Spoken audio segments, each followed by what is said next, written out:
இங்கு வந்திருக்கிற உங்கள் ஒவ்வொருவருக்கும் இயேசு கிறிஸ்துவின் இனிய நாமத்தில் அன்பின் வாழ்த்துக்களை தெரிவித்துக் கொள்கிறேன். முதலாவதாக இத்தனை பெரிய சபையில் தேவனுடைய வார்த்தையை பிரசங்கிக்கும்படியான ஒரு பாக்கியத்தை எனக்கு கொடுத்த தேவனுக்கு முதலாவது என் ஸ்தோத்திர துதிகளை செலுத்துகிறேன். எனக்கு பேசும்படியாக வாய்ப்பளித்த மதிப்பிற்குரிய அண்ணன் சாம்பத் ஜெபத்துரை அண்ணன் அவர்களுக்கும் நன்றியை தெரிவித்துக் கொள்கிறேன். பாஸ்டர் ஆஸ்போன் அவர்களுக்கும் நன்றி தெரிவித்துக் கொள்கிறேன். பாஸ்டர் ஸ்டான்லி அவர்களுக்கும் நன்றியை தெரிவித்துக் கொள்கிறேன். மேலும் என்னை உற்சாகப்படுத்தி தைரியப்படுத்திய என் கணவருக்கும் நன்றியை தெரிவித்துக் கொள்கிறேன். இந்த நாளிலும் சந்தோஷமாக வந்திருக்கிறவர்கள் ஒரு அல்லேலூயா சொல்வோமா? துக்கமாக கவலையோடு வந்திருக்கிறவர்கள் அல்லேலூயா சொல்வோமா? நாம் எப்படிப்பட்ட நிலையில் வந்திருந்தாலும் கர்த்தர் நம்முடைய துக்கத்தை சந்தோஷமாக மாற்ற வல்லவராய் இருக்கிறார்.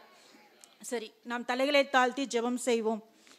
அப்பா பிதாவே, உம்மை நாங்கள் துதிக்கிறோம், ஸ்தோத்திரிக்கிறோம் சுவாமி. இந்த நாளிலும் ராஜா, நீர் எங்களோடு என்ன வார்த்தைகளை பேச வேண்டும் என்று சித்தமாய் இருக்கின்றீரோ அந்த வார்த்தைகளை நீர் எங்களோடு பேசுங்க.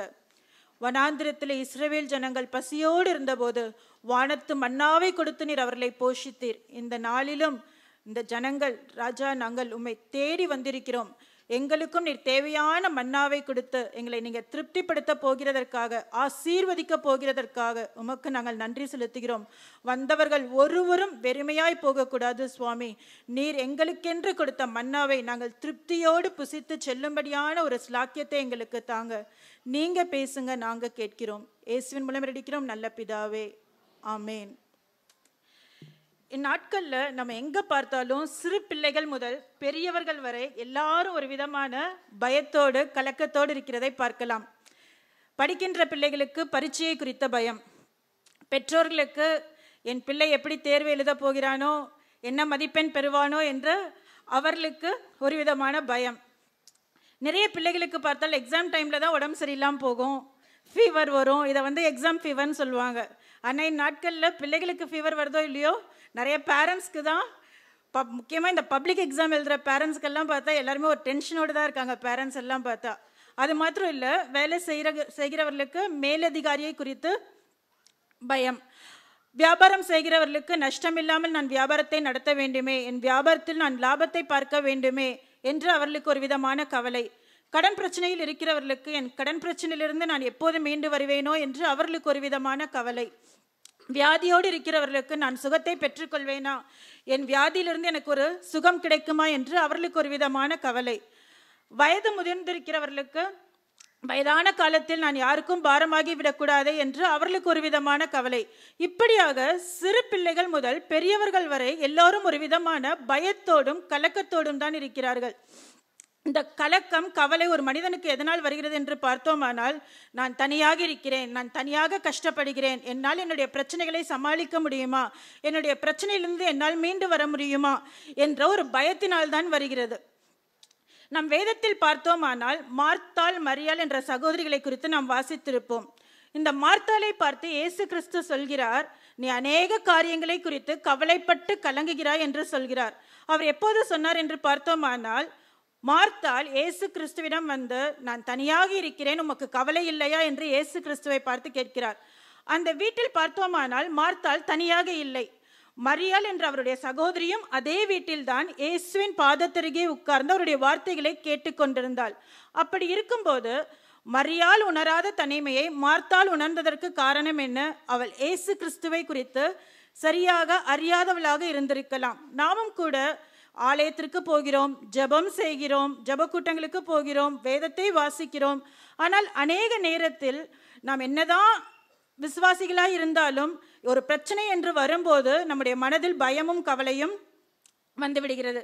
இப்படியாக பயத்தோடு கலக்கத்தோடு வந்திருக்கிற உங்களை பார்த்துதான் ஆண்டவர் சொல்கிறார். எடுத்தவர்கள் வாசிக்கலாம். ஏசாயா 41:10 வாசியுங்கள். நீ பயப்படாதே, நான் உன்னுடனே இருக்கிறேன், திகையாதே, நான் உன் தேவன், நான் உன்னை பலப்படுத்தி நான் உனக்கு சகாயம் பண்ணுவேன் என்று சொல்கிறார். இதுதான் இங்கு வந்திருக்கிற உங்களுக்கு ஆண்டவர் கொடுக்கிற வாக்குத்தத்தமான ஒரு வசனம்.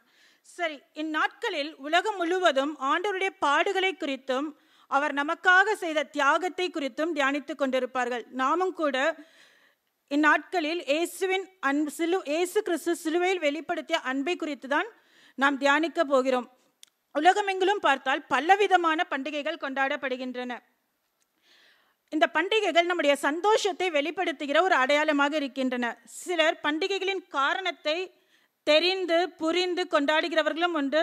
காரணம் தெரியாமல் மற்றவர்கள் கொண்டாடுகிறார்களே என்று தாங்களும் கொண்டாடுவார்கள். ஆனால் இயேசு கிறிஸ்துவின் இந்த லெந்த நாட்களும், இயேசு கிறிஸ்துவின் பாடுகளை தியானிக்கிற இந்த லெந்த நாட்களும், அதன் பிறகாக அவருடைய உயிர்த்தெழுதலை கொண்டாடுகிற நாட்களும், அதனுடைய அர்த்தத்தை புரிந்து கொண்டு நாம் கொண்டாடும் போது நம்முடைய வாழ்க்கை அர்த்தமுள்ளதாகிறது. இந்த உலகத்தில் பிறந்து வாழ்ந்து மரித்தவர்கள் பலர் உண்டு. சிலர் தங்களுக்காக வாழ்ந்து தன்னுடைய குடும்பத்திற்காக வாழ்ந்தவர்கள் உண்டு. இன்னும் சிலர் பேரை பார்த்தோன்னா ஏதாவது நம்மளுடைய வாழ்க்கையில சாதிக்கணும், இந்த உலகத்துல நாம் பேர்ப்புகளோடு வாழணும் என்று சொல்லி வாழ்ந்தவர்களும் உண்டு. இப்படியாக பலர் பிறந்து வாழ்ந்து காரணத்தை நாம் சொல்லலாம். நம்ம மகா கிரேட் அலெக்சாண்டரை எடுத்துக்கொண்டோமானால் அவர் இந்த உலகத்தை தன்னுடைய ஆளுகைக்குள்ளாக, இந்த உலகம் முழுவதையும் தன்னுடைய ஆளுகைக்குள்ளாக கொண்டு வர வேண்டும் என்ற லட்சியத்தோடு வாழ்ந்தவர்.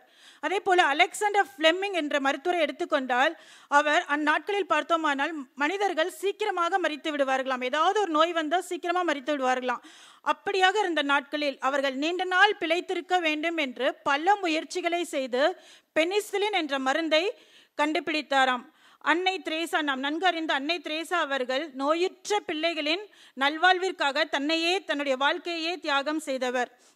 அதே போல் நம்முடைய தேசத்தந்தை மகாத்மா காந்தியடிகள் அவர்கள் இந்திய மக்கள் சுதந்திரத்தோடு வாழ வேண்டும் என்பதற்காக பல தியாகங்களை செய்து போராடினவர் என்று நாம் அறிவோம். அதே போல் ஆப்பிரிக்கா நாட்டை சேர்ந்த நெல்சன் மண்டேலா அவர்களை எடுத்துக்கொண்டால் கருப்பின மக்களின் சம உரிமைக்காக போராடினவர். இவர்கள் எல்லாரும் தங்கள் வாழ்க்கையில் மற்றவர்களுக்காக எதையாவது செய்ய வேண்டும், சாதிக்க வேண்டும் என்று போராடினவர்கள் தான். ஆனால் இயேசு கிறிஸ்து ஒருவர் மாத்திரமே பிறருக்காக மரிக்க வேண்டும் என்று இந்த உலகத்தில் பிறந்து வாழ்ந்து மரித்த ஒரே மனிதர் ஆவார். ஒரு நாள் ஒரு மனிதர் ஒரு ஊழியக்காரரிடம் இவ்வாறு கேட்டாராம், இயேசு கிறிஸ்து கடவுள் தானே, அவர் ஏன் இந்த உலகத்தில் மனிதனாக பிறந்து பாடுகள் பட்டு இந்த உலகத்தை ரட்சிக்க வேண்டும்?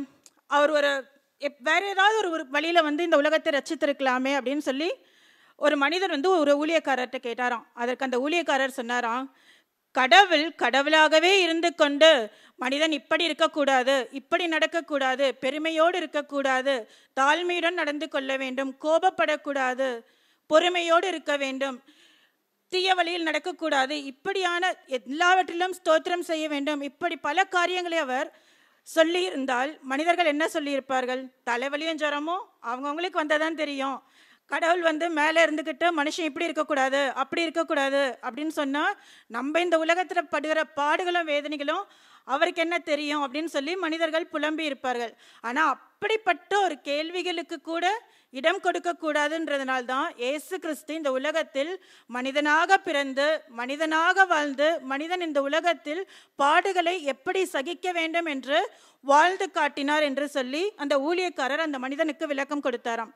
ஆனாலும் அந்த மனுஷன் விடுற மாதிரி இல்லையாம். சரி, நீங்க சொல்றது சரிதான், ஆனா ஒருவேளை அவர் தான் கடவுளாச்சு, அவருக்கு கீழே நிறைய தூதர்கள் இருப்பாங்களே, ஒருவேளை அவர் தம்முடைய தூதர்களுக்கு கட்டளையிட்டு இருந்தால் அவங்க இந்த வேலையை செய்திருக்க மாட்டார்களா அப்படின்னு சொல்லி அந்த மனிதர் கேட்டாராம். உடனே அந்த ஊழியக்காரர் ஒரு சிறு கதையின் மூலமாக அவருக்கு விளக்கம் கொடுக்க எண்ணினாராம். ஒரு ஊர்ல தெய்வ பக்தி இல்லாத, தெய்வ பயம் இல்லாத ஒரு மன்னர் இருந்தார். அந்த மன்னருக்கு கீழாக இருக்கிற மந்திரிகள் எல்லாம் அன்னை தினமும் தேவனை தேடும் உத்தம கிறிஸ்தவர்களாக இருந்தார்களாம். ஒரு நாள் ராஜா தன் பிரதான மந்திரியை பார்த்து, நீங்கெல்லாம் ஆண்டவர் வணங்குற இயேசு இந்த உலகத்துல ஏன் மனுஷனா பிறந்து சிலுவையில பாடுபட்டு மரித்திருக்க வேண்டும், அவர் வேற யாரையாவது அனுப்பியிருக்கலாமே அப்படின்னு சொல்லி அந்த மந்திரி கிட்ட ரொம்ப கிண்டலா கேட்டாராம். உடனே அந்த மந்திரி சொன்னாராம், உங்களுக்கு நான் தகுந்த பதிலை நாளைக்கு கூறுகிறேன்னு சொல்லிட்டு அவர் போய்விட்டாராம். மறுநாள் காலையில இந்த ராஜா ஒரு ஆற்றோரமாய் தன்னுடைய குதிரையில பயணம் செய்து கொண்டிருந்த போது அந்த கேள்வி கேட்டார் இல்லையா, அந்த மந்திரி ராஜாவோட குழந்தையை 2 வயது குழந்தையை தூக்கி கொண்டு அந்த ஆற்றில் ஒரு படகில் ஏறுகிறதை இந்த ராஜா பார்த்தாராம். உடனே இந்த ராஜாவுக்கு கோபம் வந்துடுச்சாம். மந்திரியை பார்த்து கேட்டாராம், ஏன் இந்த அதிகாலை குளிர்ல குழந்தையை தூக்கி கொண்டு வந்தா என்று கேட்டாராம். ஆனா ராஜா பேசினது எதுவுமே அந்த மந்திரியோட காதுல விழுந்த மாதிரியே தெரியலையாம். அந்த மந்திரி படகுல ஏறின கொஞ்ச நேரத்துல அந்த படகு ஆட ஆரம்பித்ததாம். அந்த படகில் மந்திரி வைத்திருந்த கையில் இருந்த குழந்தை தவறி ஆற்றில் விழுந்து விட்டுதான்.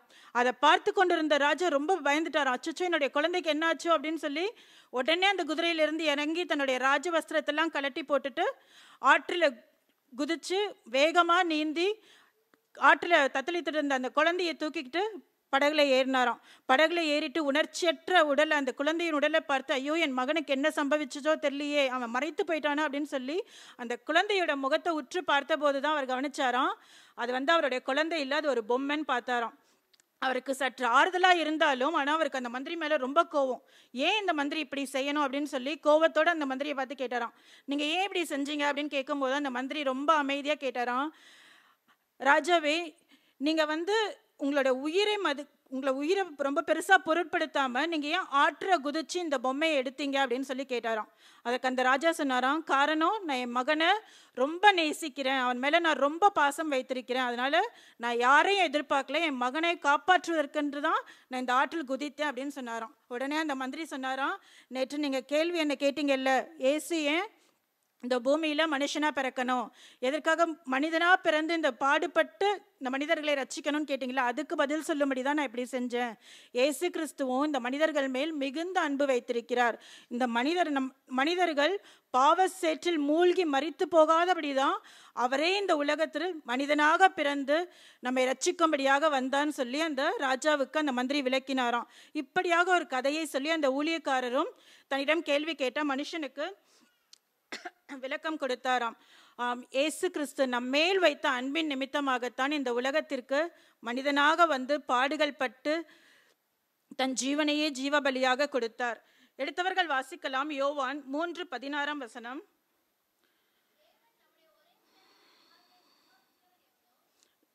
தேவன் தம்முடைய ஒரே பேரான குமாரனை விசுவாசிக்கிறவன் எவனோ அவன் கெட்டு போகாமல் நித்திய ஜீவனை அடையும்படிக்கு தம்மை தந்தருளி இவ்வளவாய் உலகத்தில் அன்பு கூர்ந்தார். என கண்பானவர்களே, நாம் ஒருவரும் கெட்டு போகாமல் வழி விலகி போகாமல் இருக்கவே தேவன் தன் உயிரையே ஜீவபலியாக ஒப்பு கொடுத்தார். என கண்பானவர்களே, உங்கள் வாழ்க்கையில் எது கெட்டு போயிருக்கிறது? உங்களுடைய சரீரத்தின் சுகமா, இல்லை சமாதானமா, நிம்மதியா, சந்தோஷமா? நம்முடைய வாழ்க்கையில் எது கெட்டு போயிருந்தாலும் அதை சரி செய்து சீர்படுத்தவே தேவன் நம்முடைய மனிதனாக இந்த உலகத்தில் வந்தார்.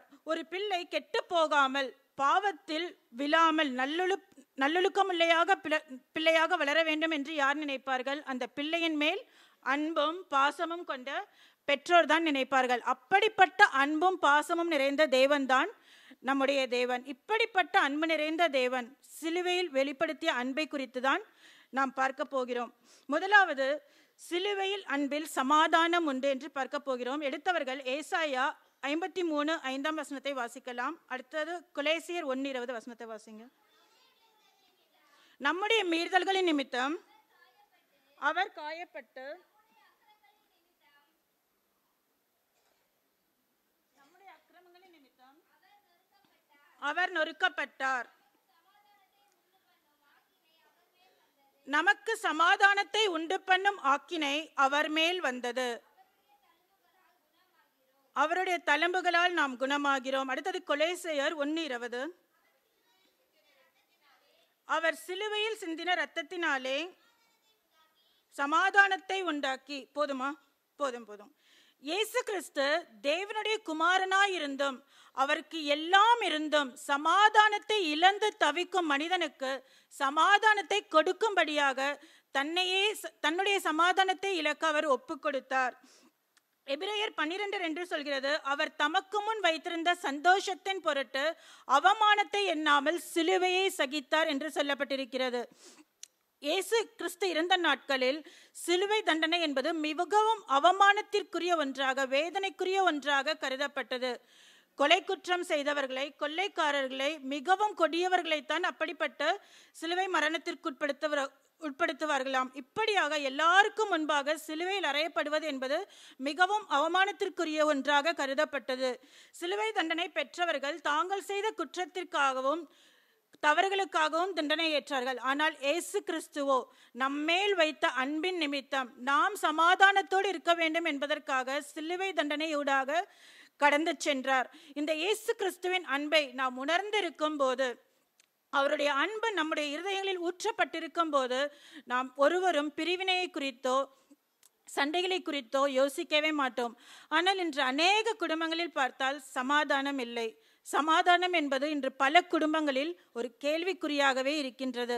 குடும்பம், கர்த்தர் இந்த உலகத்துல ஆதாமை உண்டாக்கின போது அவருக்கு ஒரு சகோதரனையோ சகோதரியையோ துணையாக ஏற்படுத்தவில்லை. அவருக்கு ஆதாமுக்கு ஏற்ற துணையாக ஒரு மனைவியை, ஏவாளை உண்டாக்கினார்.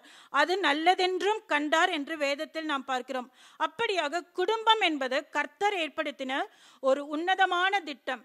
இந்த திட்டத்திற்கு, கர்த்தருடைய திட்டத்திற்கு எதிராக செயல்படுகிற சாத்தான் பல குடும்பங்களில் சமாதானத்தை குலைத்து நிம்மதியை கெடுத்து வருகிறான். பல குடும்பங்களில் இன்று ஒன்றுமில்லாத காரணங்களுக்கெல்லாம் பிரிந்து வாழ்ந்து கொண்டிருக்கிறார்கள். பல குடும்பங்கள் பிரிந்திருப்பதால் கணவன் மனைவிக்கு மாத்திரம் சமாதானம் இல்லை, அவர்களால் பிள்ளைகள் சமாதானம் இல்லாமல் கஷ்டப்படுகிறார்கள், உறவினர்களுக்கு வேதனை. இப்படியாக இந்த பிரிந்திருக்கிற குடும்பங்களால் பலர் வேதனைக்குள்ளாக கடந்து செல்ல வேண்டியதாக இருக்கிறது. ஆனால் ஒரு குடும்பத்தில் இயேசு கிறிஸ்து இருக்கும்போது, ஒவ்வொரு மனிதனுடைய உள்ளத்தில் இயேசு கிறிஸ்து இருக்கும்போது அந்த குடும்பத்தில் சண்டையோ பிரிவினையோ சற்று எதுவுமே இருக்காது. சிறு பிள்ளைகள் பாடுகிற அழகான ஒரு பாட்டு கூட உண்டு. இயேசு வந்த வீட்டில் சந்தோஷமே, இயேசு வந்த வீட்டில் சமாதானமே, இயேசு வந்த வீட்டில் சண்டை இல்லையே என்று சொல்லி அழகாக சிறு பிள்ளைகள் ஒரு பாடல் கூட பாடுவார்கள். இப்படியாக பல குடும்பங்கள் பிரிந்திருப்பதற்கு, சமாதானத்தை இழந்திருப்பதற்கு சாபமும் ஒரு காரணமாக இருக்கிறது. கலாத்தியர் 3:13 சொல்கிறது, மரத்திலே தூக்கப்பட்ட எவனும் சபிக்கப்பட்டவன் என்று எழுதியிருக்கிறபடி கிறிஸ்து நமக்காக சாபமாகி நியாய பிரமாணத்தின் சாபத்திற்கு நம்மை நீங்களாக்கி மீட்டு கொண்டார். ஆம், நம்மேல் வரவேண்டிய சாபங்கள் முள்முடியாக இயேசுவின் சிரசின் மேல் வந்தது. எனவே மனிதர்கள் சில பேர் இந்த சாபமான வார்த்தைகளை யாராவது பேசினாலே காதை முடிப்பாங்க. இயேசு கிறிஸ்து நம்மேல் வரவேண்டிய சாபங்களை அவருடைய தலையின் மேல் முள்முடியாக வந்தது என்று சொல்லி நாம் வேதத்தில் பார்க்கிறோம். எனவே மனிதர்கள் பேசும் சாபமான வார்த்தைகளை கேட்டு நாம் கலங்கவோ பயப்படவோ அவசியமில்லை. இயேசு கிறிஸ்துவின் மேல் வைக்கப்பட்ட அந்த முள்முடியை பற்றி ஒரு விளக்கத்தை நான் ஒரு புத்தகத்தில் படித்தேன். ஆதி காலத்திலே தேவன் இந்த உலகத்தை படைத்த போது மனித குலத்தை ஆணும் பெண்ணுமாக படைத்தார். இது எல்லாருக்குமே நம்மளுக்கு தெரியும். அதே போல பறவைகள், மிருக ஜீவன்களை ஜோடி ஜோடியாக படைத்தார். தாவரங்கள், மரங்கள், செடிகள் இவைகளை எல்லாம் படைத்தார். ஒவ்வொன்றையும் படைத்து விட்டு இதை நல்லதென்று கண்டார். இப்படியாக இருக்கும்போது நேர்த்தியாக படைக்கப்பட்ட இந்த உலகத்திலே முட்கள் எப்போது வந்தது என்பது ஒரு கேள்விக்குறியாக இருக்கிறது. நேர்த்தியாக இந்த படைக்கப்பட்ட இந்த உலகத்திலே முட்கள் எப்போது வந்தது என்று பார்த்தோமானால், முதல் மனிதர்களாகிய ஆதாமும் ஏவாளும் தேவனுக்கு கீழ்ப்படியாமல் பாவம் செய்த போது, ஆதியாகமம் 3:17-18 சொல்கிறது, அது உனக்கு முள்ளும் குறுக்கும் முளைப்பிக்கும் என்று தேவன் இந்த பூமியை சபித்தார் என்று பார்க்கலாம். ஆகவே சாபம் முள் சாபத்தின் அடையாளமாக வந்தது. முட்கள் சாபத்திற்கு அடையாளமாக இருக்கின்றன. இந்த சாபத்திற்கு அடையாளமாக வந்த முள்முடியைத்தான் இயேசு கிறிஸ்துவின் தலையின் மேல், சிரசின் மேல் சூட்டினார்கள். வெளிப்படுத்தல் 22:3 சொல்கிறது, இனி ஒருபோதும் சாபம் இராது. இயேசு கிறிஸ்து நமக்காக சாபமானதினாலே, அவர் நம்முடைய சாபங்களுக்காய் அவர் சிலுவையில் மரித்ததினாலே இனி நமக்கு ஒருபோதும் சாபம் இராது என்று சொல்லப்பட்டிருக்கிறது. இயேசு கிறிஸ்துவின் தலையின் மேல் சூட்டப்பட்ட அந்த முள்முடியின் பெயர் ஓடமுள் என்று சொல்கிறார்கள். இந்த முள் எப்படி இருக்கும் என்றால், ஒரு கூர்மையான ஆணி போன்று மிகவும் உறுதியுடன் இருக்குமாம். அவருடைய சிரசில் மாத்திரம் 173 முட்கள் இருந்ததாம். அது மாத்திரமல்ல, அவருடைய நெற்றி பகுதியில் 53 முட்கள் இருந்ததாம். இப்படியாக அவருடைய தலையின் மேல் இந்த முள்முடியை சூட்டி அவரை தலையில் அடித்தபோது அந்த முட்கள் அவருடைய கண்களை தைத்து கொண்டு வெளியே வருமாம். இப்படியாக சிலுவையில் அவர் பட்ட ஒவ்வொரு பாடுகளையும் நம்ம நினைச்சு தியானித்து பார்க்கும்போது கல்லான மனமும் கண்டிப்பா கரைஞ்சு போயிடும். நம்ம இயேசு கிறிஸ்துவின் பாடுகளை தியானிக்கும் வகையில் ஒரு சிறு பாட்டை பாடுவோம். கல்வாரி அன்பை எண்ணிடும் வேளை கண்கள் கலங்கிடுதே, கர்த்தாவும் பாடுகள் இப்போதும் நினைத்தால் நெஞ்சம் நெகிழ்ந்திடுதே. கல்வாரி அன்பை என்னிடம் வேலை கண்கள் கலங்கிடுதே, கர்த்தாவும் பாடுகள் இப்போதும் நினைத்தால் நெஞ்சம் நெகிழ்ந்திடுதே. கெத்செமனி பூங்காவினில் கதறியலும் ஓசை, கெத்செமனி பூங்காவினில் கதறியலும் ஓசை, எத்திசையும் இங்கு தொனிக்கின்றதே, எந்தன்னும் இங்கு தவிக்கின்றதே, கண்கள் கலங்கிடுதே. கல்வாரி அன்பை என்னிடம் வேலை கண்கள் கலங்கிடுதே, கர்த்தாவின் பாடுகள் போதும் நினைத்தால் நெஞ்சம் நெகிழ்ந்திடுதே. எனக்கு அன்பானவர்களே, இயேசு கிறிஸ்து பட்ட இத்தனை பாடுகளும் தியாகங்களும் அவர் செய்த குற்றத்திற்காகவோ தவறுகளுக்காகவோ அல்ல, நம்மை பாவத்திலிருந்து விடுவிக்கும்படியாய், சாபத்திலிருந்து நமக்கு ஒரு விடுதலை கொடுக்கும்படியாய் என்று நினைக்கும் போது நாம் அதற்கு தகுதியுள்ளவர்களாக இருக்கின்றோமா என்று நாம் ஒவ்வொருவரும் சிந்தித்து பார்க்க வேண்டும். அந்த கல்வாரி அன்பு நம்மில் ஊற்றப்பட்டிருக்குமானால் நம்முடைய பேச்சில், நம்முடைய செயலில், நம்முடைய நடத்தையில், நம்முடைய ஒவ்வொரு குணங்களிலும் ஒரு மாற்றம் ஏற்பட்டிருக்கும். இப்படியாக இயேசு கிறிஸ்துவை இரட்சகராக ஏற்றுக்கொண்ட ஒரு பெண் தன்னுடைய பிரச்சனையான சூழ்நிலையிலும் கோபப்படாமல் அன்பை வெளிப்படுத்தியதால் தன்னுடைய குடும்பத்தில் சமாதானத்தை காத்து கொண்டார்கள் என்று ஒரு பெண்மணியை குறித்து நான் ஒரு புத்தகத்தில் வாசித்தேன். அந்த பெண்மணியின் பெயர் பாலி ஃபெதர்ஸ்டோன். அவருடைய கணவனார் பெயர் ஸ்மித் விகில்ஸ்வர்த். இவர் உலக பிரசித்தி பெற்ற ஒரு தேவனுடைய மனிதர். ஆனால் இவர் ஆண்டவரை ஏற்றுக்கொள்கிறதற்கு முன்பாக இந்த குழாய் ரிப்பேர் செய்யும் ஒரு சாதாரண பிளம்பராக இருந்தாராம். அவர் மிகுந்த கோபக்காரராம். ஆலயத்திற்கு செல்ல மாட்டாராம். ஆனால் அவருடைய மனைவி பாலி ஃபெதர்ஸ்டோனோ தேவபக்தியுள்ள ஒரு பெண்மணி, எப்போதும் தேவனுடைய பாதத்தில் அமர்ந்து ஜெபித்து கொண்டிருக்கிற ஒரு பெண்மணியாம். ஒரு நாள் அவருடைய ஆலயத்தில் சிறப்பு ஜெபக்கூட்டம் நடக்கிறது என்று கேள்விப்பட்டு அக்கூட்டத்தில் கலந்து கொள்வதற்காக அவருடைய கணவனாரிடத்தில் அனுமதி கேட்டார்களாம். அவருடைய கணவனார் ஸ்மித் விகில்ஸ்வர்த்தும், நீ போய் வா, ஆனால் 7 மணிக்கெல்லாம் வீட்டுக்கு வந்துடணும் அப்படின்னு சொல்லி அனுமதி கொடுத்தாராம். இந்த பாலி ஃபெதர்ஸ்டோனும் ரொம்ப சந்தோஷமா ஆலயத்திற்கு போனார்களாம். ஆலய ஆராதனையில் கலந்து கொண்டவங்களுக்கு நேரம் போனதே தெரியல. ரொம்ப இந்த துதியில ஆராதனையில அப்படியே அமர்ந்து நேரம் போனதே தெரியாம உட்காந்துட்டாங்களாம். அப்புறம் கூட்டம் முடிஞ்சதுக்கு அப்புறம் டைம் பார்த்தா 7:30 மணி ஆயிடுச்சாம். அச்சோ, நம்மளுடைய கணவர் 7 மணிக்கெல்லாம் வர சொன்னாரு அப்படின்னு சொல்லி வேகமா வீட்டுக்கு வந்தாங்களாம். ஆனா இவங்க லேட்டா வந்ததுனால ஸ்மித் விகில்ஸ்வர்த் அவர்கள் கதவை திறக்கவில்லையாம். அவர் அப்புறமா திறந்துடலான்னு நினைச்சிருப்பார் போல இருக்கு. ஆனா அவர் களைப்பு மிகுதியினால அவரும் தூங்கிட்டாராம். இங்கிலாந்து தேசத்துல பயங்கரமான குளிர் இருந்திருக்கும். அந்த கடுங்குளிர்ல, இங்கிலாந்து தேசத்தின் கடுங்குளிர்ல இந்த பாலி ஃபெதர்ஸ்டோன் அம்மையார் என்ன பண்ணாங்களாம், கதவு அருகிலேயே முழங்கால் படிட்டு ஜெபித்து கொண்டே இருந்தார்களாம். காலையில 6 மணிக்கெல்லாம் எழுந்து அவருடைய கணவர் வந்து அப்பதான் அவங்களுக்கு ஞாபகம் வந்துச்சான், அச்சோ நம்மளுடைய மனைவி வெளியவே இருப்பாங்களே, நம்ம கதவை திறக்க மறந்துட்டோமே அப்படின்னு சொல்லி வேகமா சென்று கதவை திறந்தாராம். அவர் நினைச்சாரு, அவள் தான் நம்மளுடைய மனைவி, நல்லா நம்மளை திட்ட போகிறாங்க, உங்களுக்கு அன்பே இல்லை, பாசமே இல்லை, நீங்கள் மனசாட்சி இல்லாத மனுஷன் அப்படின்னு சொல்லி நம்மளை கண்டபடி திட்ட போகிறாங்க அப்படின்னு சொல்லி அவர் நினச்சிட்டு இருந்தாராம். ஆனால் இந்த பாலிஃபெதோஸ்டோன் அம்மையார் ஜெபித்து கொண்டிருந்தவங்க கதவை திறந்த உடனே உள்ளே ஓடி சென்று வேகமாக காஃபி செஞ்சு கொண்டு வந்து அவங்களுக்கு கொடுத்தாங்களாம்.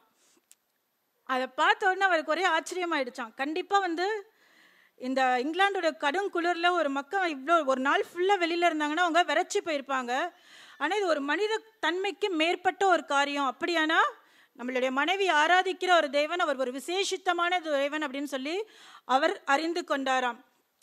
பின்னால் இந்த ஸ்மித் விகில்ஸ்வர்த்தும் ஆண்டவரை ஏற்றுக்கொண்டு இன்று உலக பிரசித்தி பெற்ற ஒரு தெய்வ மனிதராக இருக்கின்றார். அவரை விசுவாசத்தின் அப்போஸ்தலன், அப்போஸ்டல் ஆஃப் ஃபேத் என்று சொல்லி பெயர் பெறும் அளவுக்கு அவர் பின்னால் மாறினாராம். எனக்கு அன்பானவர்களே, இந்த பாலிஃபெதோஸ்டோன் அம்மையார் பிரச்சனைகள் மத்தியில் ஒரு பிரச்சனைகளை பெருசா இல்லை, அந்த பிரச்சனையை தன் பிரச்சனைகளை காட்டிலும் தன்னோடு இருக்கிற தேவன் பெரியவர் என்று எண்ணினார்கள்.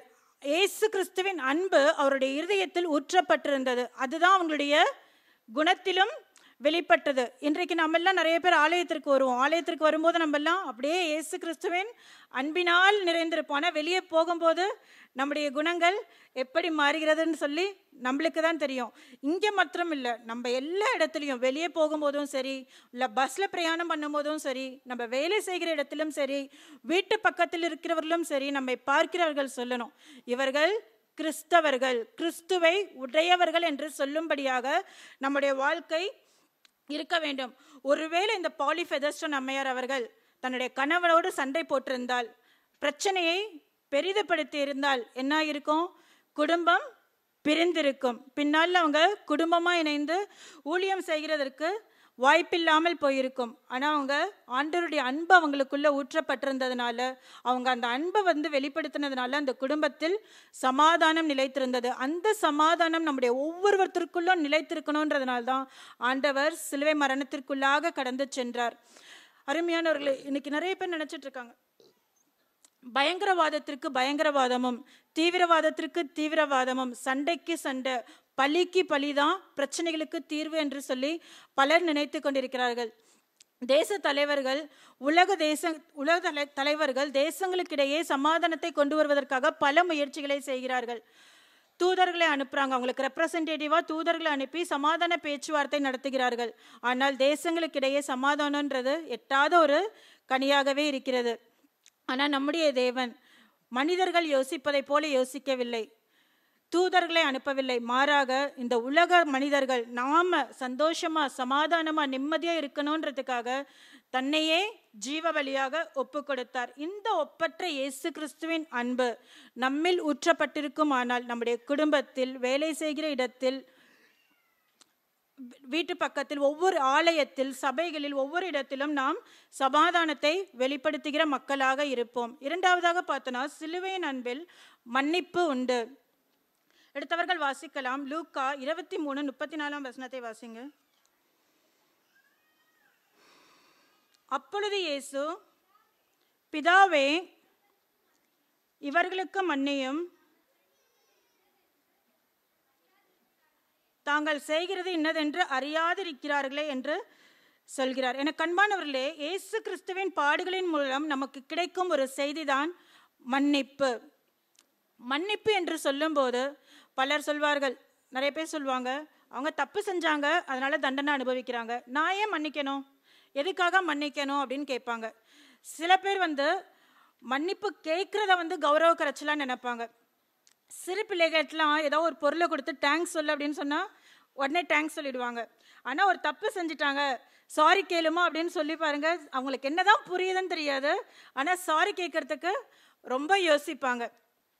நம்ம ஒருத்தரை மன்னிக்கிறதுனாலையோ இல்லை மன்னிப்பு கொடுக்கறதுனாலையோ நம்ம தாழ்ந்து போயிடுறதில்லை. மாறாக நம்ம தேவனுடைய பார்வையில் கனம் பெற்றவர்களாக மாறிவிடுகிறோம். அன்பு கூறுகிறவர்களுக்கு, சமாதானத்தை தேடுகிறவர்களுக்கு வேதத்தில் ஒரு பெயர் உண்டு. அவர்களை வேதத்தில் என்ன சொல்றாங்க? பாக்கியவான்கள், அவர்கள் தேவனுடைய புத்திரர் என்று சொல்லி வேதம் சொல்கிறது. எந்த ஒரு மனிதனுடைய உள்ளத்தில் அன்பு இருக்கிறதோ அந்த மனிதருக்கு தான் மன்னிக்கும் மறக்கும் குணம் இருக்கும். அன்பே உருவான தேவன் மன்னியுங்கள் என்று சொன்னது மாத்திரமல்ல, அவர் தனக்கு கொடுமையான பல காரியங்களை செய்தவர்களை மன்னிப்பதற்கு ஒரு எடுத்துக்காட்டாகவும் விளங்கினார். மத தலைவர்கள் யூதர்கள் இயேசு கிறிஸ்துவை பல பாடுகள் ஊடாக நடத்தி சென்றார்கள்.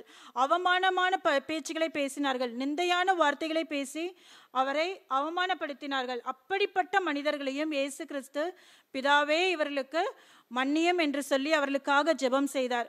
இயேசு கிறிஸ்து எப்படிப்பட்ட சூழ்நிலையில் அவர்களை மன்னித்தார் என்று வேதவசனம் சொல்கிறது தெரியுமா? மத்தேயு 27-23 சொல்கிறது, அவர்கள் ரொம்ப கொடூரமான ஒரு மனிதனாகிய பரப்பாசை விடுதலை செய்யுங்கள், இயேசு கிறிஸ்துவை சிலுவையில் அறையுங்கள் என்று சொல்லி மக்கள் கூச்சலிட்டார்களாம். அப்படிப்பட்ட மனிதர்களை இயேசு கிறிஸ்து மன்னித்தார். மேலும் மத்தேயு 27-28 சொல்கிறது, அவரை அவமானப்படுத்தும்படியாக அவருடைய வஸ்திரங்களை எல்லாம் கலட்டினார்களாம். அப்படிப்பட்ட மனிதர்களையும் இயேசு கிறிஸ்து மன்னித்தார். மத்தேயு 27-26 சொல்கிறது, அவரை துடிக்க கொடியவர்களை கொலைக்காரர்களை சாட்டினால் அடிப்பதை போல அவரை வஸ்திரங்களை எல்லாம் கலட்டி வாரினால் அடித்தார்களாம். அந்த வார் சாட்டை சாதாரணமானது இல்லை. அதில் நிறைய ஆணி குண்டுகள் எல்லாம் சேர்ந்து இருக்கப்பட்ட அந்த ஒரு தடவை அவரை அடித்தாலே அவருடைய சதையில் அப்படி கிழிந்து கொண்டு வருமாம். அப்படிப்பட்ட கொடூரமான வாரினால் அவரை அடித்தார்களாம். அப்படிப்பட்ட கொடியவர்களையும் இயேசு கிறிஸ்து மன்னித்தார். மத்தேயு 27-29 சொல்கிறது, அவருடைய தலையில் முள்முடி சூட்டினார்களாம். மத்தேயு 27-30 சொல்கிறது, அவரை பரியாசம் பண்ணி அவர் மேல் துப்பினார்களாம், அவருடைய சிரசில் அடித்தார்களாம். 27-34 சொல்கிறது, அவருக்கு கசப்பான காடியை குடிக்க கொடுத்தார்களாம். மாத்திரமல்ல, மரணத்திற்குட்படுத்தப்பட்ட இயேசு கிறிஸ்துவை சேவகர்கள் தலையில் குட்டினார்களாம், தலைமுடியை பிடித்து இழுத்தார்களாம், கொடியவர்களை அடிப்பதை போல கடுமையான சாட்டையினால் அடித்தார்களாம், கடுமையான வார்த்தைகளை பேசி அவரை அவமானப்படுத்தினார்களாம். இப்படியாக அவரை அவமானப்படுத்தின அந்த கொடியவர்களைத்தான் இயேசு கிறிஸ்து மன்னித்தார் என்று நாம் வேதத்தில் பார்க்கலாம். அவர்களுக்காக ஜெபம் செய்தார் என்று பார்க்கலாம். இயேசு கிறிஸ்துவின் பாடுகளினால், அவருடைய விலையேற பெற்ற இரத்தத்தினால் அன்று அவர்களை மன்னித்த தேவன் தான் நம்முடைய பாவங்களையும் இன்று மன்னித்து நமக்கு ரட்சிப்பின் சந்தோஷத்தை கொடுத்திருக்கிறார். என அன்பானவர்களே, தேவன் நம்மை மன்னித்ததை போல, நம்முடைய பாவங்களை மன்னித்ததை போல நாம் பிறரை மன்னித்திருக்கின்றோமா? இல்லை. இன்னும் நம்முடைய மனதிற்குள் கசப்பு, வைராக்கியம், கோபம், பகை, எரிச்சல் போன்ற குணங்கள் நம்மிடம் இருக்கிறதா என்று நம்மை ஆராய்ந்து பார்ப்போம். இயேசு கிறிஸ்துவின் பிள்ளைகள் என்று சொல்கிற நாம் அவருடைய குணங்களை உடையவர்களாக இருக்கின்றோமா என்று சிந்தித்து பார்ப்போம். 2 கொரிந்தியர் 5:17 சொல்கிறது, ஒருவன் கிறிஸ்துவுக்குள் இருந்தால் புது சிருஷ்டியாய் இருக்கிறான் என்று சொல்லப்படுகிறது. நாம் கிறிஸ்துவுக்குள் இருக்கும் போது நம்முடைய பழைய சுபாவங்கள் எல்லாம் மறைந்து போக வேண்டும். நாம் புதியவர்களாக, புதிய மனிதர்களாக, நம்முடைய பழைய சுபாவங்கள், பொறாமை, எரிச்சல், கோபம், இப்படியான பழைய என்னென்ன சுபாவங்கள் இருக்கிறோ அந்த சுபாவங்கள் எல்லாம் கலைந்து போட்டு நாம் கிறிஸ்துவுக்குள் வரும்போது புது சிருஷ்டியாய் மாற வேண்டும். இதை எண்ணும்போது வியட்நாமில் நடந்த ஒரு உண்மை சம்பவத்தை குறித்து நான் உங்களுக்கு சொல்ல விரும்புகிறேன். தெற்கு வியட்நாமில் சீவான் என்று சொல்லி ஒரு கிராமம் இருந்ததாம். அந்த கிராமம், அந்த வியட்நாம் தேசத்தில் யுத்தம் நடந்து கொண்டிருந்த போது இந்த சீவான் தேசத்தின் மேல் வெடிகுண்டு வீச போவதாக அந்த கிராமத்தினருக்கு முன்பே தெரிவிக்கப்பட்டதாம். உடனே அந்த கிராம மக்கள் என்ன பண்ணார்களாம், உடனே எல்லாரும் அந்த கிராமத்தை விட்டு வெளியேறி விட்டார்களாம். ஆனால் கிம் என்ற 9 வயது சிறுமியும் அந்த குடும்பத்தை சார்ந்தவர்களும் மாத்திரம் அந்த கிராமத்தை விட்டு வெளியே செல்ல மனமில்லாமல் அந்த கிராமத்தில் இருந்த ஒரு சிறிய கோவிலுக்குள் ஒளிந்து கொண்டார்களாம். அப்படியாக அவர்கள் ஒளிந்து கொண்டு கொஞ்ச நேரத்திற்குள்ளாக அந்த கோவிலுக்கு பக்கத்திலேயே ஒரு ஃப்ளைட் போகிற சத்தம் கேட்டுச்சான். அச்சச்சோ, நம்ம கோவிலுக்கு மேலே தான் வெடிகுண்டு போட போகிறாங்க, நம்ம எல்லாருமே மரித்து போயிட போகிறோம் அப்படின்னு அவங்க உயிருக்கு பயந்து அந்த கோவிலை விட்டு எல்லாரும் வெளியே ஓடி வந்தார்களாம். அவங்க வெளியே ஓடி வரும்போது தான் குண்டுகள் வீசப்பட்டதாம். அப்படியாக வீசப்பட்ட குண்டுகள் வெடித்த போது அந்த கிம் என்ற சிறுமியின் 2 சகோதரர்களும் அந்த இடத்திலேயே மரித்து விட்டார்களாம். அந்த கிம் என்ற அந்த சிறுமி பயத்தோடு ஒரு இராணுவ வீரனை நோக்கி, அந்த இராணுவ வீரன் தன்னை காப்பாற்றுவான் என்று சொல்லி அந்த இராணுவ வீரனை நோக்கி ஓடி வந்தாலாம். இப்படியாக ஒரு கிராமமே தீப்பற்றி எரியும் பின்னணியில இந்த கிம் என்ற அந்த சிறுமி உடலில் ஃபுல்லாக தீக்காயத்தோடு அவளுடைய ட்ரெஸ் ஃபுல்லாக எரிஞ்சிடுச்சான், உடலில் பின்பக்கம் ஃபுல்லாக தீக்காயங்கள். இப்படியாக ஒரு இராணுவ வீரனை நோக்கி ஓடி வருகிற அந்த காட்சியை ஒரு புகைப்படக்காரர், ஒரு பத்திரிகையாளர் படம் பிடித்தாராம். இந்த படம் மறுநாள் எல்லா பத்திரிகையிலும், உலகம் முழுக்க பிரசுரிக்கப்பட்ட எல்லா பத்திரிகையிலையும் இந்த படம் வெளிவந்ததாம். அதை பார்த்த மக்கள் எல்லாரும் கண்ணீர் வடித்தார்களாம். அதை பார்க்கும்போதே ரொம்ப பாவமாக இருக்குமா. ஒரு கிராமம் ஃபுல்லாக பற்றி எரியுது, ஒரு சின்ன பிள்ளை ட்ரெஸ் எல்லாம் பற்றி எரிந்துட்டு கண்கள் அந்த பயத்தோடு ஓடி வருகிற அந்த காட்சியை பார்த்தவர்கள் எல்லாரும் கண் கலங்கினார்களாம். இப்படியாக அந்த கிம் கெய்கானில் ஒரு ஹாஸ்பிட்டலில் அட்மிட் ஆகி சிகிச்சை பெற்றால். அவளுடைய அந்த கொடுமையான அந்த எல்லா தீக்காயங்களும் ஆறத்துக்கு பல வருடங்கள் ஆனதாம். அப்படியாக அந்த ஹாஸ்பிட்டலில் இருக்கிற நாட்களில் இயேசு கிறிஸ்துவின் அன்பை குறித்து அறிந்து கொண்டாலாம். பெரியவளான கிம் பல நற்செய்தி கூட்டங்களில் கலந்துக்கிட்டாலாம். அப்படியா கலந்துட்டு இருக்கும்போது அவள் இயேசு கிறிஸ்துவின் மன்னிக்கும் அன்பை பற்றி தெரிந்து கொள்ளலாம். இயேசு கிறிஸ்து நம்முடைய பாவங்களுக்காக தான் சிலுவை பாடுகளுக்குள்ளாக கடந்து சென்றார் என்று தெரிந்து கொண்டு கிம் பாவம் மன்னிப்பின் நிச்சயத்தை பெற்று ஞானஸ்நானம் பெற்று ரட்சிக்கப்பட்டாலாம்.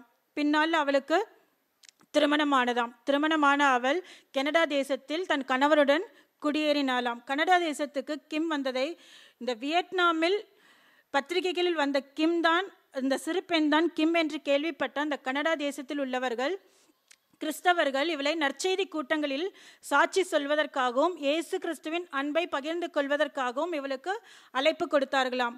வந்த வாய்ப்புகள் எல்லாம் இந்த கிம் பயன்படுத்திக்கிட்டாங்களாம். ஒவ்வொரு கூட்டத்திலையும் போயிட்டு இயேசு கிறிஸ்துவோடைய அன்பை குறித்து சொல்வார்களாம். அப்படியா அவங்க சாட்சி சொல்லி இயேசு கிறிஸ்துவின் அன்பை சொல்லிட்டு இருக்கும்போது அவங்க அந்த தன்னுடைய பேச்சின் முடிவில் என்ன சொல்வார்களாம், இயேசு கிறிஸ்து என் பாவங்களை மன்னித்தார், அதே போல வியட்நாம் தேசத்தில் என்னுடைய கிராமத்தை தீக்கிரையாக்கி என்னுடைய 2 சகோதரர்களின் மரணத்திற்கு காரணமான அந்த இராணுவ வீரனை நான் சந்திக்கவும் மன்னிக்கவும் விரும்புகிறேன்னு சொல்லி அவங்க ஒவ்வொரு கூட்டத்தினுடைய முடிவுலையும் சொல்றது அவங்களுடைய வழக்கமா. ஆனால் இந்த கிம்முடைய இந்த நிலைக்கு காரணமான அந்த இராணுவ வீரன், அவருடைய நிலை என்ன ஆனது என்று பார்த்தோமானால், இந்த இராணுவ வீரன் மறுநாள் பத்திரிகையில் எல்லாரும் பார்த்தது போல இந்த இராணுவ வீரனும் கிம்முடைய அந்த புகைப்படத்தை பார்த்தாராம். இந்த நிலைமைக்கு தான் தான் காரணம் என்று சொல்லி அந்த மனிதன் மிகவும் மனவேதனை அடைந்து தன்னுடைய இராணுவ வேலையை விட்டுவிட்டு மிகவும் ஒரு கொடிய குடிகாரனாக மாறிவிட்டாராம். இதனால் அவருடைய மனைவியும் அவரை விட்டு பிரிஞ்சு போயிட்டாங்களாம். இப்படியாக அவர் தனியாக இருந்துட்டு இருக்கும்போது விரக்தியில தற்கொலை செய்து தான் மரித்து போகலாம் அப்படின்னு சொல்லி இந்த இராணுவ வீரன் முடிவு செஞ்சிருந்தாராம். இப்படிப்பட்ட நிலையில அவருடைய ஒரு கிறிஸ்தவ நண்பர் இந்த இராணுவ வீரனை சந்தித்து, நீ ஏன் மரிக்கணும், நம்முடைய பாவங்களுக்காக மரித்த ஒரு இயேசு இருக்கிறார், நீ அவர்கிட்ட உன்னுடைய பாவத்தை சொல்லி நீ மன்னிப்பு கேளு, அவர் உனக்கு பாவ மன்னிப்பு அளிப்பார்னு சொல்லி அந்த இராணுவ வீரனுக்கு அவருடைய நண்பர் சொன்னாராம். அதன் பிறகு இந்த இராணுவ வீரனும் ரட்சிக்கப்பட்டாராம். ஒரு நாள் இந்த இராணுவ வீரன் நியூஸ் பேப்பரில் பார்த்தாராம், நியூயார்க் நகரத்திற்கு கிம் வருவதாக அவர் அந்த நியூஸ் பேப்பரில் பார்த்தபோது அவர் நினச்சிட்டாராம் மனசில், நான் எப்படியாவது கிம்மை சந்தித்து என்னை மன்னிக்கும்படி கேட்க வேண்டும் அப்படின்னு சொல்லி அவர் மனசில் நினச்சிட்டு அந்த கூட்டத்திற்கு போனாராம்.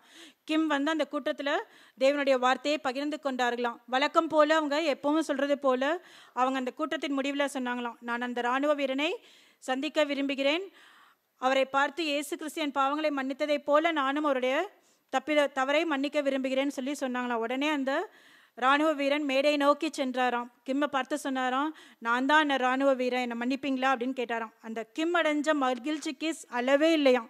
உடனே அவங்க இயேசு கிறிஸ்து என் பாவங்களை மன்னித்ததை போல நானும் உங்களை மன்னிக்கிறேன்னு சொன்னாராம். அந்த இராணுவ வீரன் உடனே கையை உயர்த்தி தேவனை மகிமைப்படுத்தினாராம். அங்கே கூடியிருந்த எல்லா ஜனங்களும் ஆண்டவரை மகிமைப்படுத்தினார்களாம். நம்ம எல்லாருமே நம்ம பாவங்கள் மன்னிக்கப்பட்டு ரட்சிக்கப்படும் போது நம்முடைய உள்ளத்தில் ஒரு பெரிதான சந்தோஷத்தை சமாதானத்தை நாம் பெற்றிருப்போம். அதை ஒரு நாளும் நம்மால் மறுக்கவே முடியாது. ஆனால் ஆதியிலே கொண்டிருந்த அன்பை விட்டா என்று சொன்னது போல நம்ம ஆதியில ரொம்ப சந்தோஷமா ஆண்டவரை ஏற்றுக்கொண்ட அந்த புதுசுல நம்முடைய உள்ளத்துல இருக்கிற அந்த சமாதானம் எப்பவுமே நிலைச்சு நிற்கணும்னு ரொம்ப ஆர்வமா வேதத்தை வாசிப்போம், ஆலயங்களுக்கு போவோம், ஜெப கூட்டங்களுக்கு போவோம்.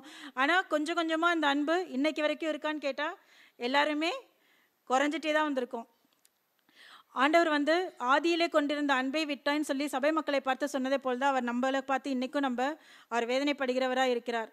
நம்ம ஒவ்வொரு நாளும் ரட்சிக்கப்பட்ட நாளில் மாத்திரம் இல்லை, ஒவ்வொரு நாளும் அவருடைய அன்பை அவர் மேல் நாம் கொண்டிருக்கிற அன்பை புதுப்பித்துக் கொள்கிறவர்களாக இருக்க வேண்டும். அவருடைய அன்பு நம்மக்கிட்ட இருக்கும்போது அவருடைய நமக்கிட்ட என்ன இருக்கும்?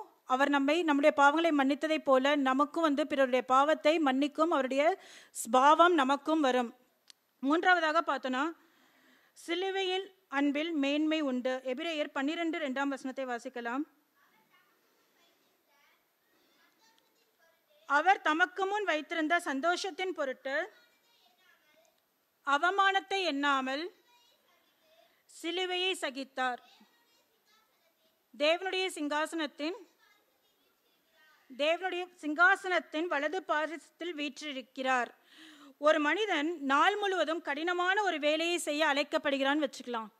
ஆனால் அவன் செய்கிற வேலைக்கு ஒரு சம்பளமோ ஒரு சன்மானமோ எதுவுமே இல்லை அப்படின்னா அந்த மனுஷன் அந்த வேலையை எப்படி செய்வான்? ஒரு உற்சாகம் இருக்காது. அவன் ஒரு மனச்சோர்வுடனும் மனவேதனையுடன் தான் அந்த வேலையை செய்வான். காரணம், அவன் படுற பிரயாசங்களுக்கு சிரமங்களுக்கு எந்த ஒரு பிரதிபலனும் அவனுக்கு கிடைக்க போகிறதில்ல. ஆனால் அதே வேலைக்கு அவனுக்கு ஒரு நல்ல சம்பளம் கொடுக்கப்படும் அப்படின்னு அவனுக்கு தெரியும் போது அவன் அந்த வேலையை எப்படி செய்வான்? ரொம்ப உற்சாகத்துடனும் ஃபாஸ்டாகவும் செஞ்சு முடிப்பான். அதே போல தான் நம்மளுடைய ஆண்டவராகிய இயேசு கிறிஸ்து சிலுவை மரணம் ஊடாக கடந்து செல்வதற்காகத்தான் அவருடைய அழைப்பு. ஆனால் இந்த சிலுவை மரணத்திற்கு அவர் அழைக்கப்படுவதற்கு முன்பாகவே அவருடைய மகிமையான சிங்காசனத்தை குறித்த தரிசனத்தை அவர் பெற்றிருந்தார் என்று சொல்லி மத்தேயு 19:28 நம்ம வாசிக்கலாம். அதனால தான் எபிரேயர் 12:2 சொல்லப்பட்டிருக்கு, அவர் தமக்கு முன் வைத்திருந்த சந்தோஷத்தின் பொருட்டு அவமானத்தை எண்ணாமல் சிலுவையை சகித்தார் என்று சொல்லப்பட்டிருக்கிறது. தேவனுடைய பிள்ளைகளுக்கு பாடுகளும் துயரங்களும் கஷ்டங்களும் வேதனைகளும் உண்டு. உலகத்தில் உங்களுக்கு உபத்திரவம் உண்டு, ஆனாலும் திடன் கொள்ளுங்கள், நான் உலகத்தை ஜெயித்தேன் என்று வசனம் சொல்கிறது. நம்ம எல்லாருக்குமே இந்த உலகத்தில் பாடுகள் உபத்திரவங்கள் எல்லாமே உண்டு. ஆனால் இந்த உபத்திரவங்களுக்கு பின்னாடி தெய்வீக பிரதிபலன்களும் மகிமையான நாட்களும் தேவன் நமக்கு வைத்திருக்கிறார். அதை குறித்த தரிசனத்தையும் தேவன் நமக்கு கொடுத்திருக்கிறார். இந்த தரிசனம் தான் தேவனுடைய வேலையை நம்ம உற்சாகமாக சோர்வில்லாமல் செய்கிறதுக்கு, நம்மை எந்த ஒரு பிரச்சனையும் ஆவிக்குரிய பலத்தோடு எதிர்கொள்கிறதற்கு நம்மை உற்சாகப்படுத்துகிறதா இருக்கிறது. இயேசு கிறிஸ்து மனுஷனாக இந்த பூமியில் இருந்த நாட்களில் சிலுவை தண்டனைன்றது ரொம்ப பெரிய அவமானமான வெட்கத்திற்குரிய ஒன்றாக கருதப்பட்டது. இந்த சிலுவை தண்டனை யாருக்கு கிடைச்சாலும் அவங்கள என்னோட ரிலேட்டிவ், எனக்கு தெரிஞ்சவங்க, என்னுடைய உறவினர் அப்படின்னு சொல்றதுக்கு கூட மக்கள் ரொம்ப வெட்கப்படுவாங்களாம். அப்படிப்பட்ட நாட்களில் ஒரு மனிதனை குறித்து சொல்லப்பட்டிருக்கிறது. எடுத்தவர்கள் வாசிக்கலாம். மத்தேயு 27:32.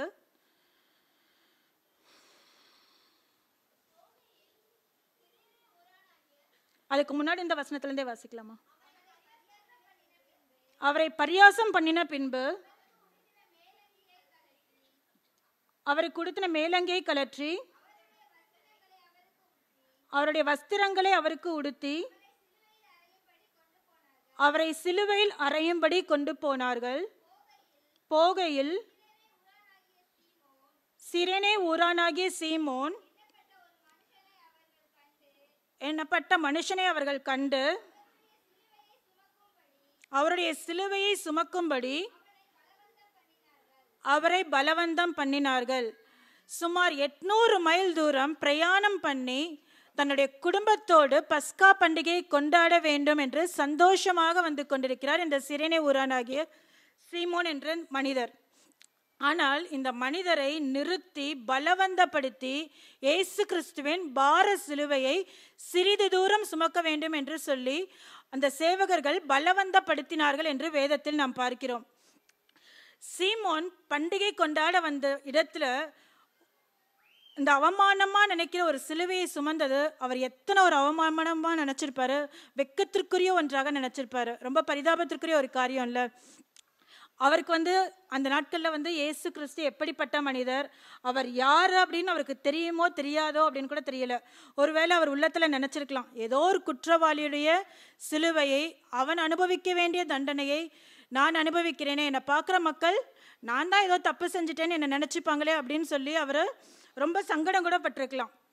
ஆனால் இந்த சங்கடங்கள், அவமானங்கள், வெக்கம் எல்லாம் எவ்வளவு நாளைக்கு இயேசு கிறிஸ்து உயிரோடு எழுந்து விட்டார் என்று தெரிகிற வரைக்கும். எல்லாரும் ஒரு அல்லேலூயா சொல்வோமா? இந்த அவர் வந்து எப்போ இந்த சீஷர்கள்லாம் இயேசு கிறிஸ்து உயிரோடு எழுந்து வந்து விட்டார் என்று ஊரெங்கும் பிரசித்தம் செய்த போது இந்த சிரேனே ஊரானாகிய சீமோன் என்ன நினைச்சுப்பாரு? தன்னை ஒரு பாக்கியவானாக எண்ணியிருப்பார். அவருடைய அவமானங்கள், அவருடைய சங்கடங்கள் எல்லாம் ஒன்றுமில்லாமல் போயிருக்கும். எந்த காரியத்தை அவர் அவமானமா நினைச்சாரோ அதே காரியம் அவருக்கு ஆசீர்வாதம் என்று நினைத்திருப்பார். சர்வ வல்லமையுள்ள தேவனுடைய சிலுவையை சுமந்தது தனக்கு பாக்கியமாக அவர் கருதி இருப்பார். அதே போல தான் நாமும் கூட பல வேளைகளில் இயேசுவுக்காக அவமானங்களை, நிந்தையான வார்த்தைகளை கேட்க நேரிடலாம். இந்த உலகத்தில் நமக்கு பாடுகள், வேதனைகள்லாம் வரும்போது எல்லாமே கொஞ்ச நாட்களுக்குத்தான். ஆனால் அவர் நமக்கு முன்பாக வைத்திருக்கிற அந்த மகிமையான நாட்களை நாம் நினைக்கும் போது இவெல்லாம் ஒன்றுமில்லாமல் போய்விடும். ஒரு தாய் தன் குழந்தையின் நிமித்தம் கர்ப்ப வேதனை படும்போது அதே தாய் அந்த குழந்தையை பெற்றெடுக்கும் போது எப்படி இருப்பாங்க? ரொம்ப சந்தோஷப்படுவாங்க. எவ்வளோ கர்ப்ப வேதனை நிமித்தம் அவங்க வேதனைப்பட்டாங்களோ அதே குழந்தை பிறக்கும் போது அவங்களுக்கு அந்த வலி, வேதனை எல்லாம் மறந்து போயிடும். அவங்கள துக்கப்படுத்தின அதே காரியம்தான் அவங்களை சந்தோஷப்படுத்தவும் செய்தது. அதே போல தான் இந்த உலகத்தில் நம்ம படுகிற பாடுகள், வேதனைகள் எல்லாமே இயேசுவுக்காக நம்ம படுகிற அவமானமான வார்த்தைகள். சில குடும்பங்களில் பார்த்தோன்னா ஒருத்தர் மட்டும் ரட்சிக்கப்பட்டிருப்பாங்க, குடும்பத்தில் மற்றவங்க ரட்சிக்கப்படாமல் இருந்திருப்பாங்க. இதனால அவங்க பல நிந்தையான வார்த்தைகளை கேட்க நேரிடலாம். ஆனால் இதெல்லாம் எவ்வளோ நாளைக்கு? கொஞ்ச நாட்களுக்குத்தான். அவர்கள் இயேசு கிறிஸ்துவை ஒருவேளை அறிந்து கொள்ளும் போது அந்த துக்கங்கள் அவங்களும் புரிஞ்சுப்பாங்க, நம்ம தப்பு பண்ணிட்டோம் அப்படின்ட்டு. அதே போல அவங்க இயேசு கிறிஸ்துக்காக படுகிற பாடுகள், வேதனைகள்லாம் வரும்போது, இயேசு கிறிஸ்து வரும்போது, நம்ம நித்திய ஜீவனுக்குள்ளாக கடந்து செல்லும் போது அதெல்லாம் ஒன்றுமே இல்லாமல் போயிடும். இதை எண்ணும்போது இப்படியாக தேவனுக்கென்று தன்னுடைய வாழ்க்கையை அர்ப்பணித்து பாடுகள் மத்தியிலும் உண்மையாக இருந்த ஒரு மனிதன் மேன்மையை பெற்ற ஒரு சம்பவம் எனக்கு நினைவுக்கு வருகிறது. அந்த மனிதனுடைய பெயர் டேவிட் லிவிங்ஸ்டன். இவர் ஸ்காட்லாந்து தேசத்தில் பிறந்த ஒரு மனிதர். இவர் வந்து FRCS படித்த ஒரு டாக்டராக இருந்தாலும் அவர் வந்து அவருடைய மனசில் எப்போவுமே ஒரு பாரம். தன்னுடைய ஸ்காட்லாந்து தேசத்தில் நிறைய கிறிஸ்டியன்ஸ் ஆண்டவருடைய குறித்து சொல்கிற நிறைய மக்கள் இருக்கிறாங்க. ஆனால் ஆப்பிரிக்கா தேசத்து மக்களோ சரியான படிப்பறிவு இல்லாதவர்களாக, இயேசு கிறிஸ்துவை குறித்து தெரியாத மக்களாக இருக்கிறார்களே. அந்த தேசத்திற்கு சென்று நாம் இயேசு கிறிஸ்துவை சொல்ல வேண்டும் என்று சொல்லி ஒரு பாரம் அவருக்குள்ள எப்போவுமே இருந்துக்கிட்டே இருந்துதான். இதை கேள்விப்பட்ட அவருடைய நண்பர் சொன்னாராம். அவர் அந்த நண்பர் ரொம்ப வசதி படைத்த நண்பர். அந்த நண்பர் சொன்னார், நான் இங்கிலாந்து தேசத்தில் ஒரு பெரிய ஹாஸ்பிட்டல் கட்ட போகிறேன், நீயும் நானும் சேர்ந்து அந்த ஹாஸ்பிட்டல் வேலை செஞ்சோன்னா நம்ம நிறைய பணம் சம்பாதிக்கலாம், அதனால் நீ எங்கேயும் போக வேணாம் அப்படின்னு சொன்னாராம். ஆனால் இந்த டேவிட் லிவிங்ஸ்டன் தன்னுடைய தீர்மானத்தில் உறுதியாக இருந்தார். அவர் சொன்னார், நான் என்னுடைய தீர்மானத்தில் உறுதியாக இருக்கிறேன், நான் ஆப்பிரிக்கா தேசத்துக்கு போய் மிஷனரியாக ஊழியம் செய்ய போகிறேன், நான் ஆண்டவருக்காக ஊழியத்தை செய்ய போகிறேன்னு சொல்லி அவர் ஆப்பிரிக்கா தேசத்திற்கு கடந்து சென்றாராம். இப்படியாக ஆப்பிரிக்கா தேசத்திற்கு கடந்து சென்ற டேவிட் லிவிங்ஸ்டன் ஆரம்ப நாட்களில் பார்த்தோன்னா ஃபாரினர்ஸ்லாம் எப்படி இருப்பாங்க? நல்லா வெள்ளையா, ப்ரௌனரா அப்படிலாம் இருப்பாங்க. ஆனால் ஆப்பிரிக்கா தேசத்து மக்கள்லாம் எப்படி இருப்பாங்க? அவங்க கருப்பின மக்கள். இவர் டேவிட் லிவிங்ஸ்டன் அந்த ஊருக்கு போகும்போது எல்லாரும் அவரை ஒரு அந்நியராக பார்த்தாங்களாம், ஒரு ஃபாரினராக தான் பார்த்தாங்களாம். யாருமே அவரை அவ்வளோ ஈஸியாக அவரை யாருமே ஏற்றுக்கொள்ளவே இல்லையாம். இதனால ஆரம்ப நாட்களில் அவர் சரியான சாப்பாடு இல்லாமல், சரியான ஒரு தங்கறதுக்கு ஒரு இடம் இல்லாமல், நல்ல ஒரு ட்ரெஸ் இல்லாமல் ரொம்ப கஷ்டப்பட்டாராம். ஆனால் அவர் இந்த பாடுகளை எல்லாம் எதற்காக சகித்தார்? ஆண்டவருக்காக பொறுமையோடு சகித்தாராம். என் இயேசுவுக்காகன்னு சொல்லி அது மாத்திரம்தான் அவருடைய உள்ளத்தில் எப்போவுமே இருந்ததாம். நாட்கள் கொஞ்சம் ஆக ஆக அவருடைய அந்த மருத்துவ அணுகுமுறை நிமித்தம், அவர் டாக்டர்ன்றனால யாருக்கா உடம்பு சரியில்லைனா உடனே ஓடோடி சென்று பார்ப்பாராம். அது மாத்திரம் இல்லை, அவருடைய அன்பான பேச்சு நிமித்தம் கவரப்பட்ட அந்த மக்கள் கொஞ்சம் கொஞ்சமாக அவரை ஏற்றுக்கொண்டார்களாம். அவரை ஏற்றுக்கொண்டது மாத்திரமல்ல, அவர் யாரை குறித்து பேச வந்திருந்தார்? இயேசு கிறிஸ்துவை குறித்து. அப்போ இவர் இயேசு கிறிஸ்துவை குறித்து பேசும்போது அவங்க அதை குறித்து கொஞ்சம் கொஞ்சமாக கேட்க ஆரம்பித்து அவங்க எல்லாரும் இயேசு கிறிஸ்துக்கு தன்னுடைய உள்ளத்தை ஒப்பு கொடுக்க ஆரம்பித்தார்களாம். இப்படியாக டேவிட் லிவிங்ஸ்டன் தன்னுடைய வாஞ்சையின்படியே ஆப்பிரிக்கா தேசத்தில் ஆண்டவருடைய ஊழியத்தை செஞ்சு நிறைய பேர் ஆண்டவருக்குள்ளாக வழி நடத்தினாராம். இப்படியாக ஆண்டவருடைய ஊழியத்தை செய்து வந்த டேவிட் லிவிங்ஸ்டன் தன் கொஞ்ச நாட்கள் ஆன பின்பு அந்த ஆப்பிரிக்கா தேசத்திலேயே மரித்து போனாராம். மரித்து போனதற்கு அப்புறம் தான் அவருக்கு அந்த ஊரில் ஒரு பிரச்சனையே வந்ததாம். இங்கிலாந்து தேசத்துக்காரங்க சொன்னாங்களாம், இவர் எங்கள் நாட்டோட குடிமகன், எங்கள் நாட்டோடைய பிரஜை, அதனால அவருடைய உடலை எங்கள் தேசத்தில் தான் அடக்கம் பண்ணணும் அப்படின்னு சொன்னாங்களாம்.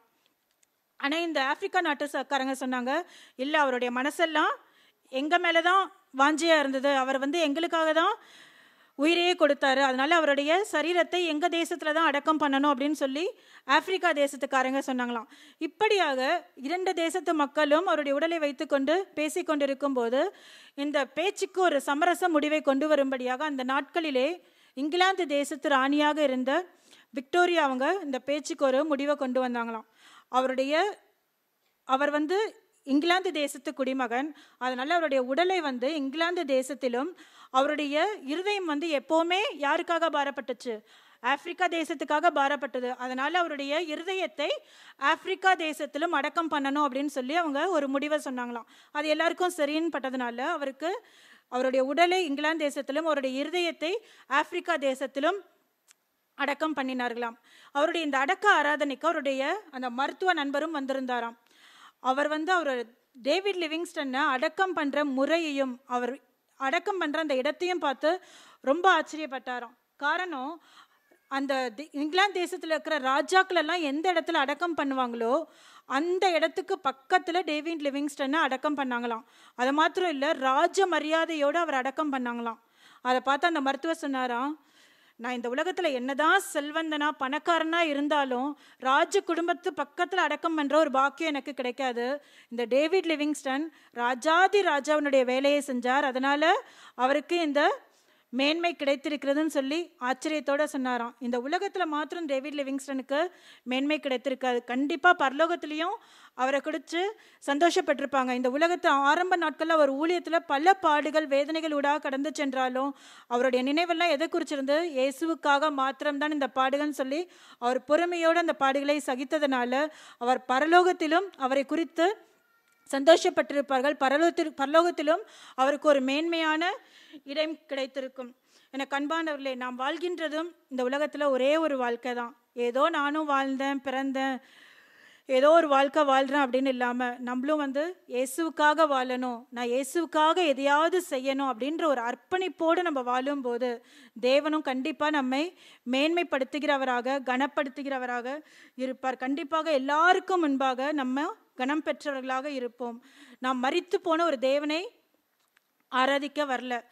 ஒவ்வொரு டைமும் நம்ம ஏதாவது ஒரு தவறு செய்யும் போது, ஏதோ அன்னைக்குதான் இயேசுவை சிலுவையில் அரைஞ்சாங்க, அன்னைக்குதான் அவர் பாடுகளை பட்டாங்க, அதோடு அவருடைய பாடுகள் வேதனைகள்லாம் முடிஞ்சு போயிடுச்சு அப்படின்னு கிடையாது.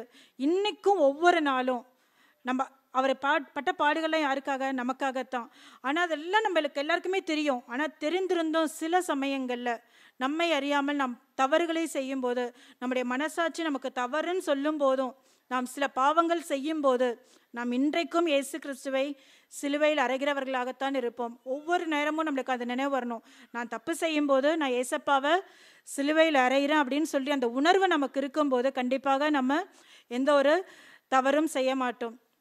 நம்ம ஆரம்பத்தில் தேவன் நமக்கு ஒரு வாக்குத்தத்தம் கொடுத்தார், நீ பயப்படாதே நான் உன்னுடனே கூட இருக்கிறேன் என்று சொன்ன தேவன் அவர் மரித்து போகவில்லை. அவர் சதா காலங்களில் நம்மோடு கூட இருக்கும்படியாக உயிரோடு கூட இருக்கிறார். அந்த உயிரோடு கூட இருக்கிற உயிருள்ள தேவனை நம்ம கூட இருக்கும்போது நம்ம எதை குறித்தும் பயப்படவோ கலங்கவோ அவசியமில்லை.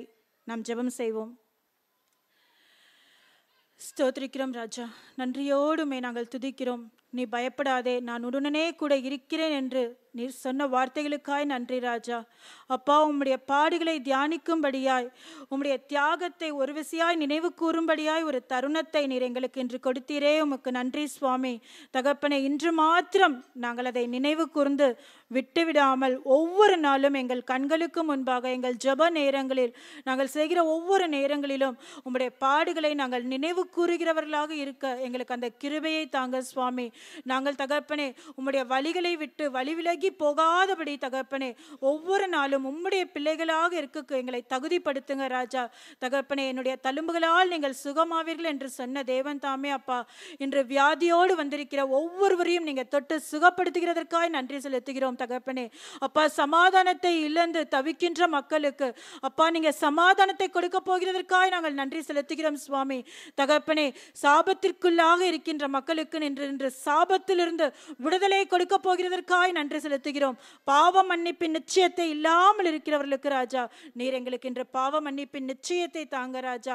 தகப்பனே, சிலுவை பாடுகளூடாக கடந்து சென்ற எங்களுக்காக ஜீவ பலியான தேவன் தாமே அப்பா, எங்களுக்கு இன்றும் தகப்பனே எங்கள் பாவங்கள் சாபங்கள் எல்லாவற்றிலிருந்தும் ராஜா, வியாதியிலிருந்தும் சுவாமி எங்களுக்கு ஒரு விடுதலையை கொடுக்க போகிறதற்காக நன்றி செலுத்துகிறோம் அப்பா. நீங்களே பொறுப்பெடுத்துக் கொள்ளுங்க சுவாமி. இயேசுவின் மூலம் ரெடிக்கிறோம் நல்ல பிதாவே.